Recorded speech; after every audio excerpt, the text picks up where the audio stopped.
Tout de suite, magazine.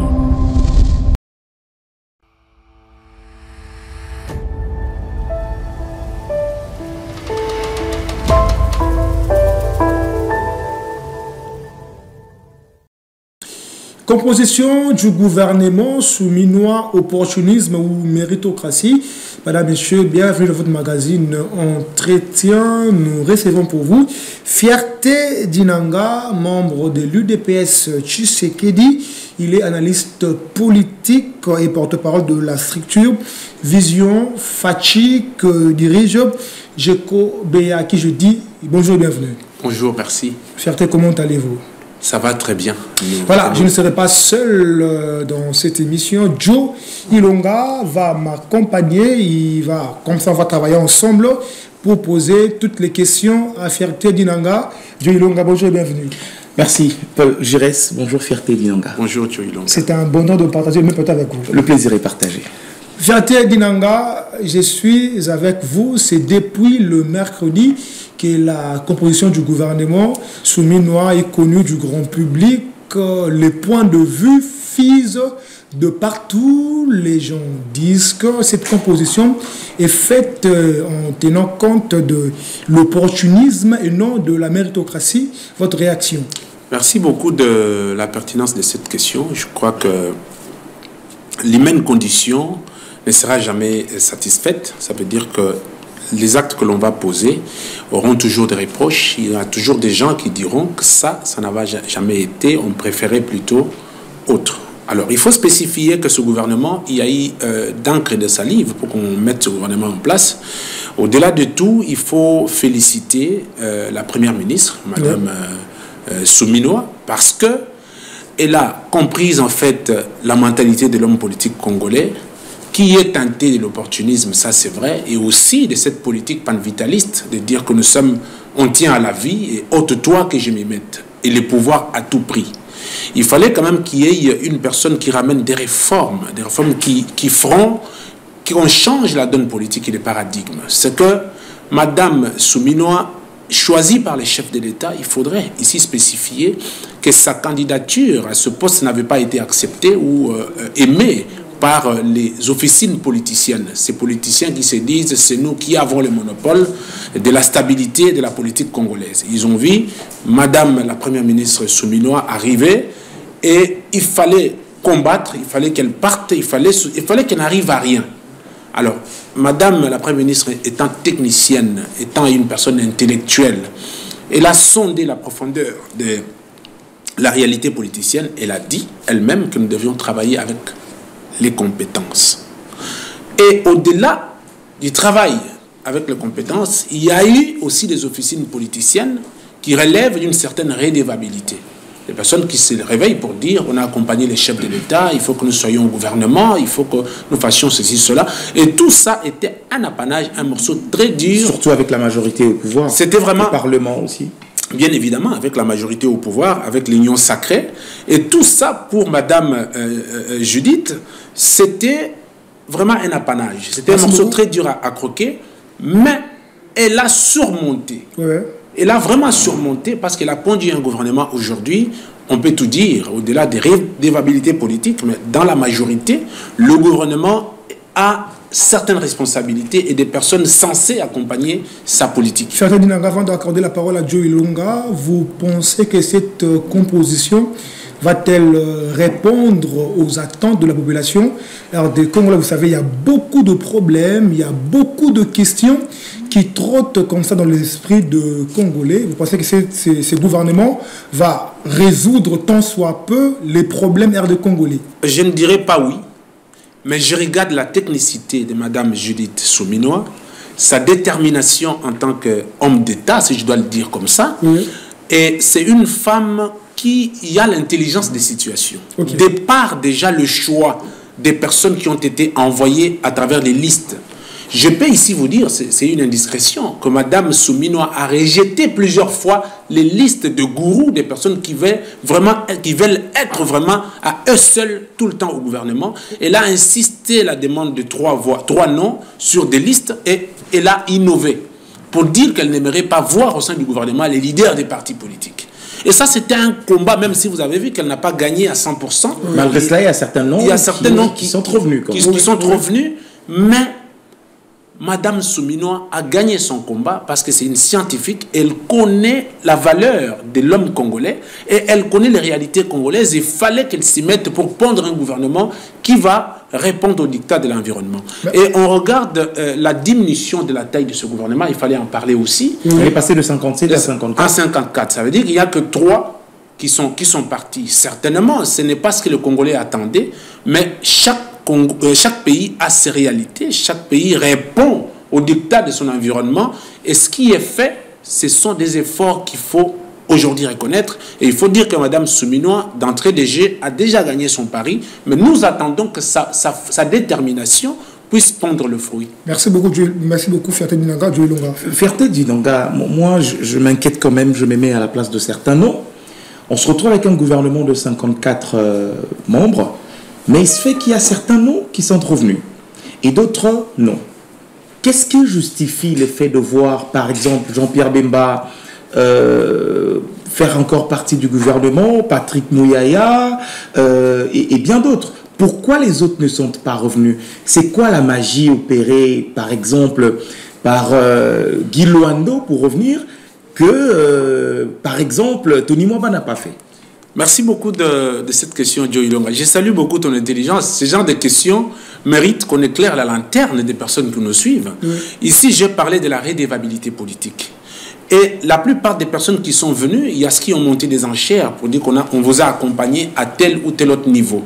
Maintenant, le président de la République ayant compris tout ça, il a mis Mme Judith comme gendarme pour pouvoir recevoir les requêtes, sonder la profondeur et aussi rendre le rapport.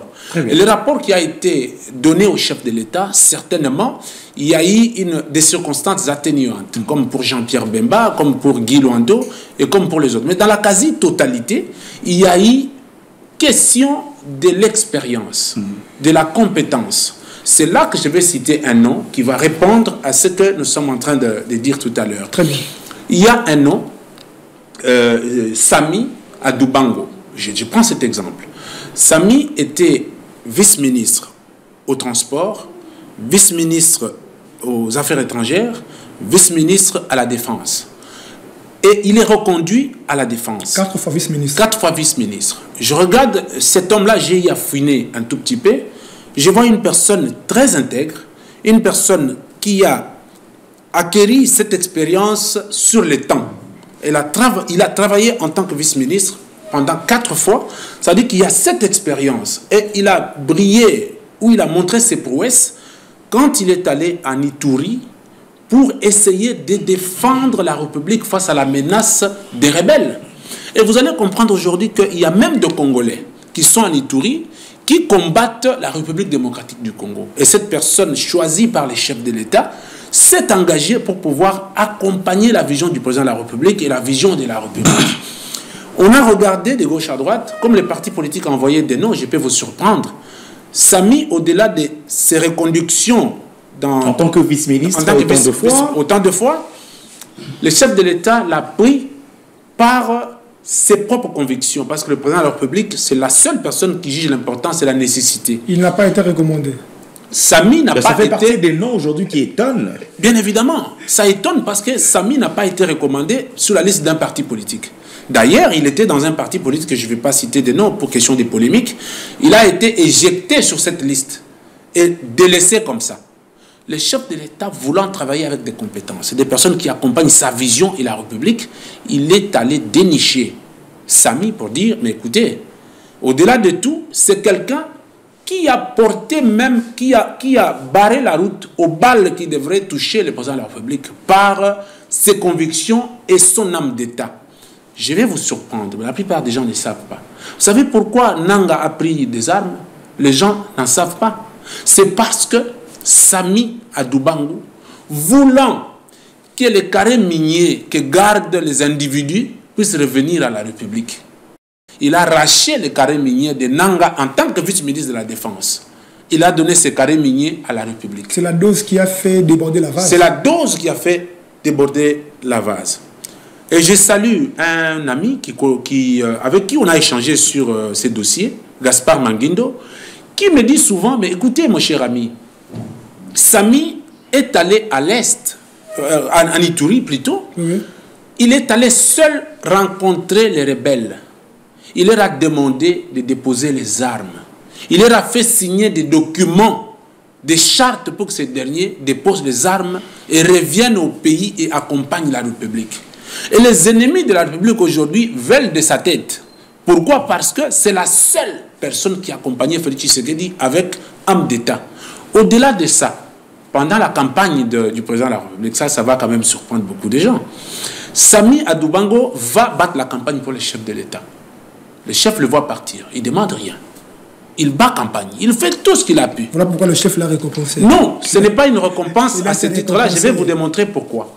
La plupart des officines politiciennes vont demander l'argent au chef de l'État. Donne-nous l'argent pour battre campagne. Écoutez, le chef a surpris beaucoup de gens. Il était plus d'une fois vice-ministre. C'est normal qu'il puisse avoir... Il a quand même su économiser avec... Qu'il puisse avoir suffisamment de moyens. Oui, la plupart des gens qui ont économisé, ils n'ont pas servi la République. Parfois, c'est des appétits gloutons.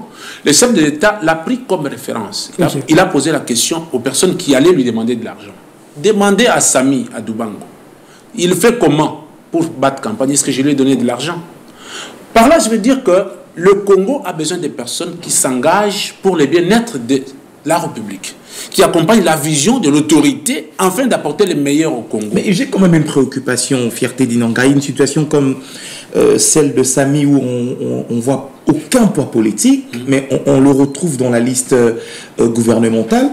Ça ne risque pas de créer des frustrés parce qu'il y a certains députés nationaux, certains chefs des regroupements politiques ont manifesté de manière ouverte leur mécontentement, disant que nous avons 7, 13 députés, mais nous ne sommes pas cités, mais on retrouve dans ce gouvernement au moins 2. J'ai su détecter 2 comme ça, qui n'ont pas de poids politique, qui n'ont pas de famille politique, mais qui ne sont que technocrates dans leur domaine, qui se retrouvent dans le gouvernement. Est-ce que cette situation inédite ne risque pas de fragiliser la majorité au pouvoir? Très bien, Joe Ilonga. Voilà les distinguos entre un homme politique et un homme d'État. Ça dit que le président de la République, Antoine Félix Tshisekedi Tshilombo, est un homme d'État.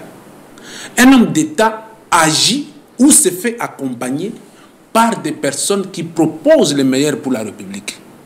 Et le distinguo que j'établis, c'est qu'un homme politique veut ses intérêts. Un homme politique ne se bat pas pour la République. Mais les tests avec Sami Adoubango, c'est qu'il s'est battu pour la République. Il a apporté le meilleur. En Ituri, aujourd'hui, la paix qui se règne là-bas, c'est parce qu'il y a un individu qui s'est imposé pour pouvoir concilier le parti. Et une personne comme ça, s'il est ramené au gouvernement, ce n'est pas une récompense qui fait office du beauté des yeux, non. Rien à voir avec le président de l'Union sacrée. Avec le président, rien à voir avec l'Union sacrée. Le président veut l'apport. Qu'est-ce que tu apportes à la République pour que tu puisses être collaborateur du chef de l'État? Et aujourd'hui, sincèrement, Sami Adoubango reste parmi les meilleurs collaborateurs du chef de l'État. Et moi, en tant que communicologue, ce que je demande, c'est la protection de cet homme-là. Ceux qui sont venus au-delà des listes des partis politiques. Tout à fait. La protection de ce genre de personnes. Parce que, il est la proie de Nanga et de tous ses colissières. Ils veulent sa tête. Parce qu'il aurait bloqué leurs intérêts individuels au service de la nation. Donc la nation lui doit protection. Et ce genre de personnes, on en a besoin. Il est devenu comme un matériel didactique pour toute la classe politique. Donc qu'est-ce que vous faites pour la République? Et ça, c'est très important. Et moi, j'ai dit, je lui lance un message, si jamais il suit ce genre des émissions, qu'il a l'accompagnement des Congolais, des jeunes qui veulent que le Congo, après Félix Tshisekedi, après Fierté d'Inanga, que le Congo redore de sa nouvelle robe, qu'on voie la République et qu'on dise qu'on est en train de vivre. Cela arrivera si Joe Ilonga, moi et Jires faisons de meilleures choses pour contribuer à l'avancement de la République. Fierté d'Inanga, on va à présent parler défis. La chose la plus importante, ce n'est pas seulement les nominations, mais la concrétisation, parce que la population congolaise, après avoir voté pour la deuxième fois Félix Antoine Tshisekedi Tshilombo, c'est pour voir leurs problèmes, trouver deux solutions. Quels sont les défis qui attendent le gouvernement Souminois. Très bien. Les défis qui attendent le gouvernement Souminois, on va aller directement, sans mâcher le mot. Il n'y a que le social. Ok. Le social de Congolais, qui est une émanation de la stabilité. Parce que si le social est stable, tout le monde peut bien réfléchir et tout le monde peut aller au-delà même de réflexion. Donc, c'est le défi majeur. À côté de cela, je pense qu'il y a au ministère des Transports, qu'est-ce que je vais dire, au ministère de la Recherche scientifique, Marc Ekila, qui aussi reste une personne très technique qui doit apporter les réformes dans ce secteur-là, parce que la recherche scientifique, vous allez convenir avec moi, vous êtes journaliste d'investigation, si ce secteur est bien nourri, on aura des bons techniciens, des bons technocrates, et que la vie de la République, partout ailleurs, est tenue par les technocrates. Les politiques ne tiennent pas les développements. Et donc, il y a des personnes comme ça, et les défis sont énormes, mais le défi majeur, c'est la stabilité de la vie de Congolais. Et Madame la Première ministre l'avait dit, que c'est son chemin de bataille. Elle commence sur cette base-là pour pouvoir donner le meilleur au peuple congolais. Et elle a dit, Madame Souminois, qu'elle ne sera pas complaisante. Elle est scientifique, et tout le monde qui travaille avec elle au sein du gouvernement devrait porter le meilleur d'eux-mêmes. Et aujourd'hui, elle s'est battue et luttée corps et âme contre la prise en otage du pays par les individus. On l'a vu ici. Quelques officines des hommes politiques, 4-5, qui ont pris le pays en otage. Si on a eu à décanter, c'est parce que Madame Souminois, dans ses aptitudes en tant que scientifique, est allée au-delà des pressions pour montrer au président de la République que nous devons vous accompagner et sauver la République. Faté Dinaga, on va prendre un ministère d'une manière aléatoire, le ministère de la Défense nationale. C'est un ministère important, même importantissime. Quels sont les défis qui attendent ces ministères? Jean-Pierre Bemba était là-bas, Dieu l'a dit, il est maintenant au transport, c'est lui qui vient. Les défis qui attendent, parce que ça touche même la vitalité de l'État congolais. Les défis qui attendent ces ministères de la Défense, d'abord c'est la redynamisation de l'armée. Okay. Le repensement, c'est ça le terme, le repensement de l'armée. Convenez avec moi que notre armée a été infiltrée depuis plusieurs années. Et pour élever ce genre de défis, il faut une personne qui s'y connaît, une personne qu'il faut à la place qu'il faut. Voilà pourquoi j'ai cité un homme sur ces plateaux. Samy Adoubango, c'est quelqu'un, une personne de proximité. C'est un vice-ministre. Ah, j'en arrive. Ça, c'est une très grande question. Au sein de ce gouvernement, il était même demandé par nous, au chef de l'État, de les maintenir en tant que titulaire parce qu'il s'y connaît. Adoubango connaît la sécurité. Il joue la proximité. C'est un homme de terrain. C'est un homme de terrain. On avait demandé au chef de l'État de les retenir en tant que titulaire à ce poste. Pourquoi le chef n'a pas écouté? Non, le chef a écouté. Félix Tshisekedi, il est inérudit. Il faut qu'on se le dise. Tshisekedi écoute et il répond. Qui sait que si le remaniement arrive, Samy sera titulaire. Parce Vous pensez déjà à Souminois 2? Il va apporter... Oui, non, ça c'est inévitable. C'est inévitable. À comprendre fierté, nous sommes aujourd'hui appelés à nous perfectionner. C'est-à-dire considérer l'appareil politique de la République démocratique du Congo comme étant un éternel recommencement. Très bien. C'est-à-dire avec l'arrivée justement des compétences, il faut impérativement bousculer les choses, bouger un peu les choses. Très bien. Mais moi, mon inquiétude réside à un niveau. Aujourd'hui, nous avons des figures qui viennent de faire leur entrée dans ce gouvernement. Moukoko Samba, par exemple. Ah oui. Constant Moutamba, par exemple. Est-ce que ce n'est pas un piège? Parce que avant d'arriver à la tête du ministère de l'économie, pour Moukoko Samba, il a eu à démontrer à travers autant de conférences, avec autant d'étudiants, qu'il s'y connaît. Constant Moutamba, qu'est-ce qu'il n'a pas dit sur la justice malade du pays? D'ailleurs, avant qu'il soit cité, sa dernière sortie médiatique tournait autour de l'appareil judiciaire malade. Est-ce que ce n'est pas un piège pour ceux deux-là? Voilà. Il y a même de projets en gestation. Est-ce que ce n'est pas un piège? Voilà, encore une fois, bravo au président de la République, bravo à Madame Souminois, Judith, parce que c'est des personnes de proximité. Ils ont écouté le petit peuple.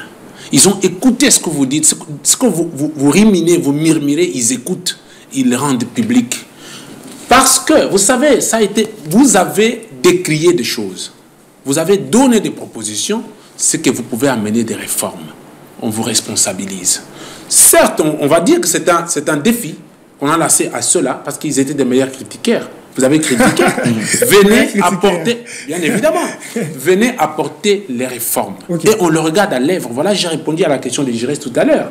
Je ne dirais pas que ce gouvernement apportera le meilleur. En voyant ce qui sont là, en voyant le dynamisme de la première ministre, c'est que ces personnes qui sont là, ils ont l'objectif ou le devoir de résultat. Ils doivent travailler pour donner des résultats parce qu'ils ont critiqué. Mais Mokoko Samba, attention, je lui dois beaucoup de respect, beaucoup de considération. Il a travaillé avec Matata Pogno. C'est une tête Madame très bien faite. Cabinet à l'époque. C'est une tête très bien faite. Lorsqu'on nous a parlé des paniers de la... comment ça s'appelle avec Matata Pogno. Le panier de la ménagère. Toutes ces théories de chez Charles. Troïka stratégique, cadre macroéconomique. Cadre macroéconomique, j'allais le dire. Je peux vous dire que c'est Mokoko Samba qui a pondu tous ces travaux.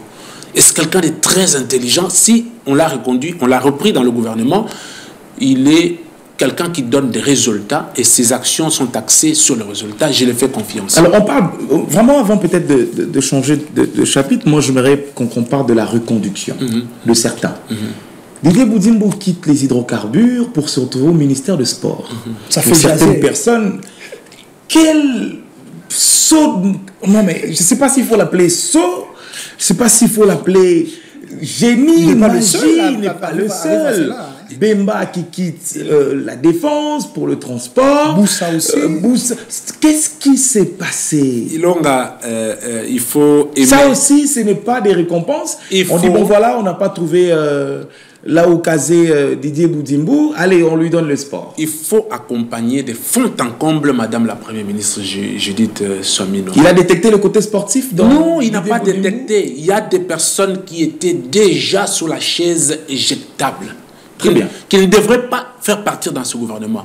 Madame la Première ministre a souffert. Et aujourd'hui, j'ai fait un mea culpa. Si un jour, j'ai pensé peut-être dans mon intérieur propre contre la Première ministre, parce que c'est quelqu'un... Parce que l'attente était quand même longue. Elle s'est battue corps et âme pour que vous voyez ce gouvernement. Cette dame, c'est une dame de fer. Les personnes qui ont quitté des ministères clés pour aller... dans des ministères qu'on dit annexes, ça veut dire que ces gens-là étaient sur la chaise éjectable. C'est à la dernière minute que la Première ministre a compris que oui, mais voilà, parce qu'il y a les officines politiciennes qui demandent, mais elle a mis des conditionnalités. Aujourd'hui, le peuple congolais... Mais quand quelqu'un a échoué, au lieu de le mettre de côté, vous l'envoyez dans un autre ministère. Non, la politique tient tout en état. Madame la Première ministre a reçu beaucoup de pression politique des gourous, des personnes qui sont ici, qui croient, qui sont au-delà de tout. Ils ont le monopole de la vie nationale. Elle a reçu beaucoup et aujourd'hui, on doit notre soutien indéfectible à la Première ministre parce qu'elle a bien travaillé. Est-ce que vous voyez, c'est le fruit d'un travail. Fertel, on n'a pas l'occasion de vous avoir tous les jours. Profitons de l'occasion pour parler un tout petit peu de l'actualité du pays, particulièrement les élections au niveau du Congo central. Ouais. Plusieurs personnes sont choquées aujourd'hui par tout ce qu'il y a comme embrouille. On a vu, il y a quelques jours de cela, le gouverneur élu après élection sénatoriale au niveau de gouverneur, M. Grace Bilolo, être confirmé comme gouverneur. Mais quelques jours plus tard, c'est le Conseil d'État qui dit non, non, on doit refaire l'élection. La CENI même a publié un calendrier.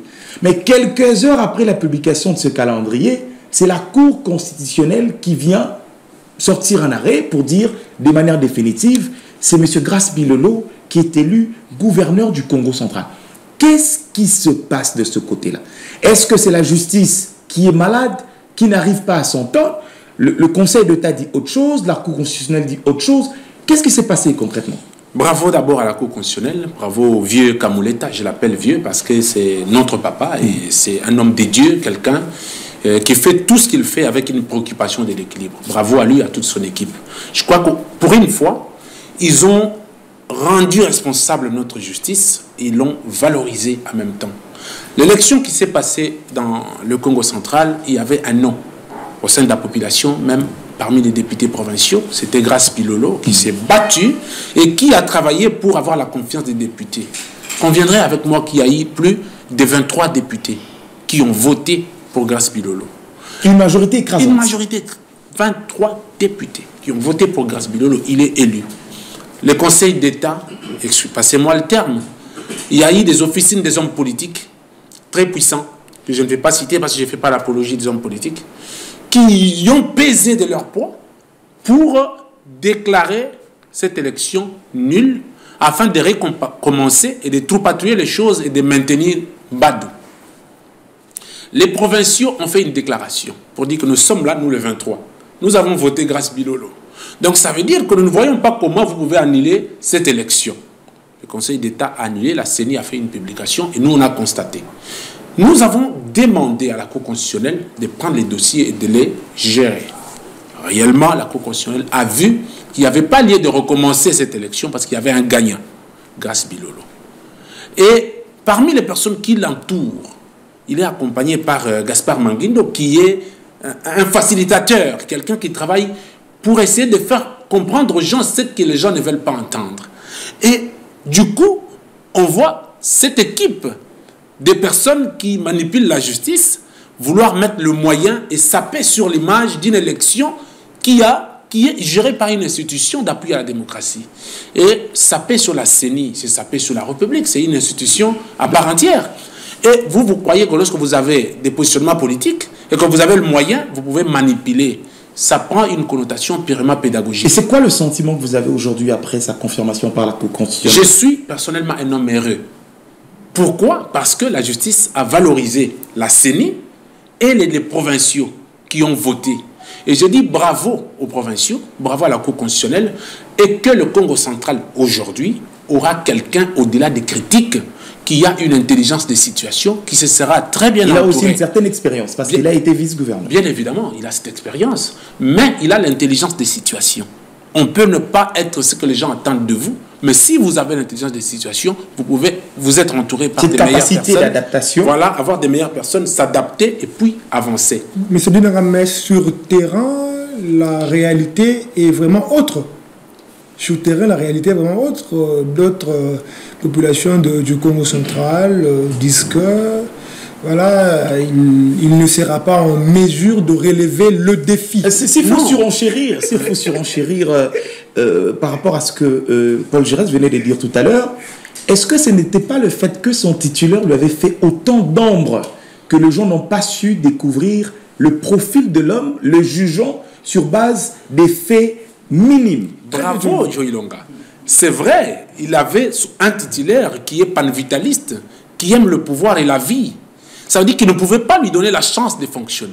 Mais les gens qui sont au Congo central, ils ont vu ce qu'il a fait avec ses propres moyens en tant que vice-gouverneur, grâce à utiliser le moyen de sa famille pour aider les Congolais qui sont au Congo central. Donc ça veut dire qu'une personne comme ça, si vous lui donnez la chance de mieux faire, elle pourra apporter le meilleur. Et aujourd'hui, on ne peut pas les juger s'il n'est pas à l'œuvre. Il va prêter serment et il va commencer le travail, il sera investi. Et les Congolais nous donneront raison. Parfois, quand on fait nos analyses, on accompagne certaines personnes, nous ne tapons jamais à côté. Le temps nous est vraiment imparti encore de questions. Mais nous allons parler de ces derniers sujets. Faisons un tour, parlons DGM maintenant. Voilà, le DG serait traité d'incompétent. Il y a d'autres qui disent que c'est lui qui a facilité l'entrée à M. Christian Malanga. Vous partagez ces points de vue? Merci beaucoup. Je crois que nous devons être sérieux sur ce genre de questions. On vous écoute. Et on va traiter une personne d'incompétente. Je ne sais pas, mais je comprends une réalité aujourd'hui. La politique est que ôte-toi que je m'y mette. Même si vous n'avez rien apporté, ôte-toi que je m'y mette. Roland Kachantal, aujourd'hui, je peux bien le dire, c'est parmi les personnes qui accompagnent la vision du chef de l'État efficacement. Il ne dort pas, il fait la monitoring, il fait les rondes dans toutes les stations où il y a la DGM, là où la DGM est représentée. Il n'est pas dans son bureau, ce monsieur-là. Il est toujours sur terrain. Mais nous avons compris qu'il y a des officines, des hommes politiques qui ont mis même le moyen, on le connaît, ils ont mis même le moyen pour qu'une tête qui supporte bien puisse les remplacer. Mais le chef de l'État n'est plus dans ça. Tshisekedi travaille avec la méritocratie.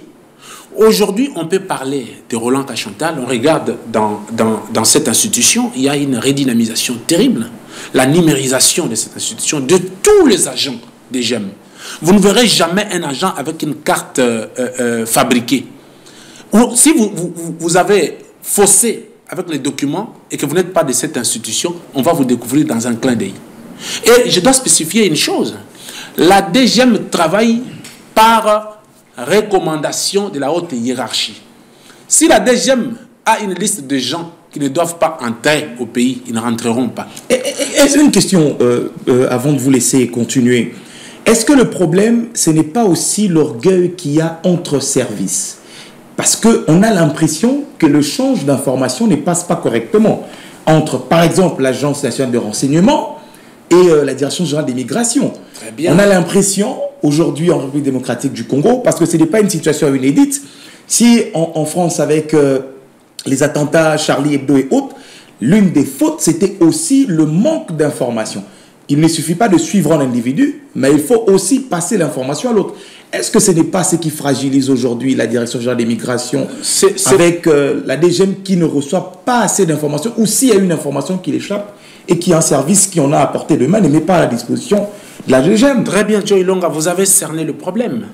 Le problème, c'est que lorsque on ne veut pas de son champ, on lui traite de rage. Les officines politiciennes veulent enlever une compétence à un poste pour mettre un tourou. Et voilà, il faut utiliser les personnes qui ne réfléchissent pas à faire des vidéos pour saper Roland, pour dire qu'il serait incompétent, il serait dans les officines. Tout ça, c'est une politique d'acharnement pour éloigner une personne qui accompagne le chef de l'État. Lorsqu'on parle de Christian Malanga, il faut qu'on arrive. Il y a un problème de manque d'information. La DGM reçoit les informations qui viennent de la haute hiérarchie. Si, je vais vous donner des exemples. La haute hiérarchie a donné... 3 secondes, j'en arrive, la haute hiérarchie a donné les instructions à la DGM que Nicolas Kazadi et les autres ne voyagent pas. Et la DGM a bloqué ces gens, ils n'ont pas voyagé. C'est l'incompétence ou de l'incompétence. La DGM doit recevoir les instructions de la haute hiérarchie. Si on dit que telle ou telle personne n'entre pas, il n'entrera pas. Nous appelons les services à collaborer. À collaborer. Leur travail. Alors écoute, on parle, j'ai fini par cette histoire de Malanga. Oui. Malanga est venu plusieurs fois ici comme investisseur, entrepreneur. Et ce monsieur est venu, on a vu dans sa vidéo, il avait 4 armes. Ces armes ne sont pas passées par la DGM, non. Les infiltrés qui étaient ici dedans, qui collaboraient avec lui, l'ont fourni ces armes à l'interne.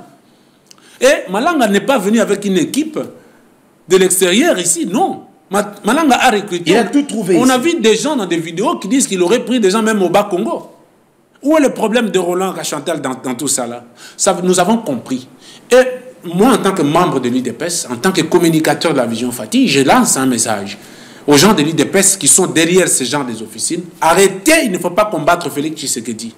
Vouloir enlever Roland à ce poste-là parce que vous voulez mettre quelqu'un qui peut être dans ma famille politique, non, ce n'est pas ça qui va développer la République. Beaucoup, fierté. Ce n'est pas ça qui développe la République. Merci beaucoup, fierté d'Inanga. Le temps nous est imparti.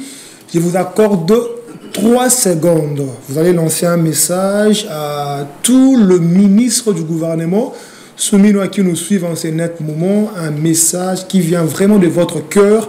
Qu'est-ce qu'ils doivent faire pour, voilà, je ne dirais pas captiver l'attention de la population congolaise, mais de travailler dans le but de trouver les solutions à nos problèmes. 3 secondes. Le monde se meurt si les bonnes personnes se taisent. Ils doivent comprendre que la vie en soi reste une suite de tentatives qui se soldent par des échecs, mais quelquefois aussi par des réussites. S'ils sont nommés ministres par Madame Judith Souminois, ce n'est pas un plaisir. C'est pour qu'ils servent la population. Ils sont esclaves de la population. Et tout le monde dans son domaine de prédilection doit apporter le meilleur. Sinon, je demande à Madame Judith que s'il y a question de remaniement, cette fois-ci, n'écoutez pas les officines politiciennes, agissez en tant que Premier ministre, parce que vous avez déjà montré que vous êtes la meilleure. Merci beaucoup, Fierté Dinanga. Joe Ilonga, c'était un honneur de partager ce plateau avec vous. Je pense que je dois vous retrouver prochainement. Avec le même plaisir. Il y a un communicateur de l'UDPS, 2 secondes. Tonton Kabamba, qui accompagne ma vision à tout moment. C'est un jeune frère à moi. Il me dit à tout moment, écoutez, il accompagne les chefs de l'État efficacement, mais il me dit à moi à tout moment, mon vieux, ce que tu fais, c'est très bien, mais il faut continuer, sensibiliser le peuple congolais, surtout la jeunesse. On en a besoin.